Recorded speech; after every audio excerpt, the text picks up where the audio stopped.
शून्यातून विश्व कसं निर्माण करावं याचं जिवंत उदाहरण. ज्यांच्या हाताला मातीचा गंध आहे त्यांच्या स्वप्नांना खऱ्या अर्थाने आकाश गवसणी घालतं. स्पर्धा परीक्षा म्हणजे केवळ अभ्यास नाही, तर तो एक जगण्याचा प्रवास.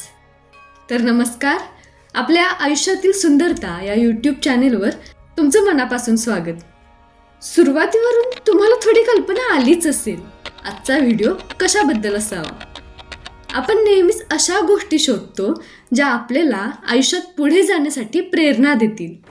आज मी तुमच्यासाठी घेऊन आले आहे एका अशा माणसाची गोष्ट ज्याने कोल्हापूरच्या मातीतून झेप घेतली आणि थेट जागतिक आकाश कवेत घेतलं. ते पुस्तक म्हणजे ज्ञानेश्वर मुळे यांचं माती, पंख आणि आकाश. हे पुस्तक केवळ आत्मचरित्र नाही, तर तो एका व्यक्तीच्या अफाट जिद्दीचा प्रवास आहे. कोल्हापूरच्या अब्दुल्लाट सारख्या खेडेगावात पण एका सुसंस्कृत वारकरी कुटुंबात जन्मलेल्या मुलाने शिक्षणाच्या, विचाराच्या, आत्मविश्वासाच्या बळावर जे जगाला गवसणी घालणारे पंख मिळवले त्याची ही अंतःकरणाची ठाव घेणारी हकीकत आहे. गावातून सुरू झालेला हा प्रवास दिल्लीच्या राजकारणातून थेट जपान, मॉरिशस आणि मालदीवपर्यंत कसा पोहोचला याचं अभूतपूर्व वर्णन या पुस्तकामध्ये आहे. या पुस्तकाचे 3 भाग आहेत. पहिला आहे माती, जिथे लेखकाची नाळ जोडलेली आहे. तेव्हाची गरिबी, शेती, कष्ट, शिक्षण, मनापासून पाठिंबा देणारे शिक्षक, तेव्हाचे मुख्यमंत्री वसंतदादांनी केलेली मदत, तेव्हाच्या समाजातील लोकांना दिलेली वागणूक, कोल्हापूरशी असलेली नाळ याचं अद्भुत वर्णन वाचायला मिळेल. दुसरा भाग म्हणजे पंख, शिक्षणाची ओढ, कॉलेजचा प्रवास, शिक्षकांशी वाढलेला सहवास. लेखकांच्या आवडत्या बाई शाळा सोडून गेल्यावर जेव्हा दुसऱ्या बाई येतात तेव्हा त्यांना लेखकांनी दिलेला त्रास, आणि त्याच बाई जेव्हा लेखकांना ताप येतो तेव्हा त्यांची आपल्या लेकरासारखी काळजी घेतात, त्या अग्निहोत्रीबाई. UPSC सारख्या कठीण परीक्षेत मिळालेलं यश.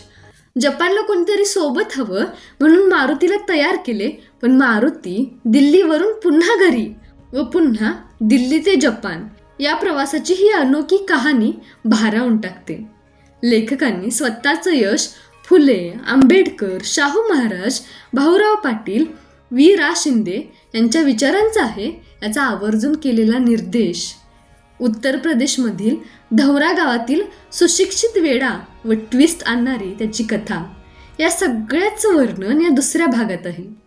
आणि तिसरा भाग आहे आकाश, भारतीय परराष्ट्र सेवेतील जागतिक अनुभव, जपानमधील संस्कृती.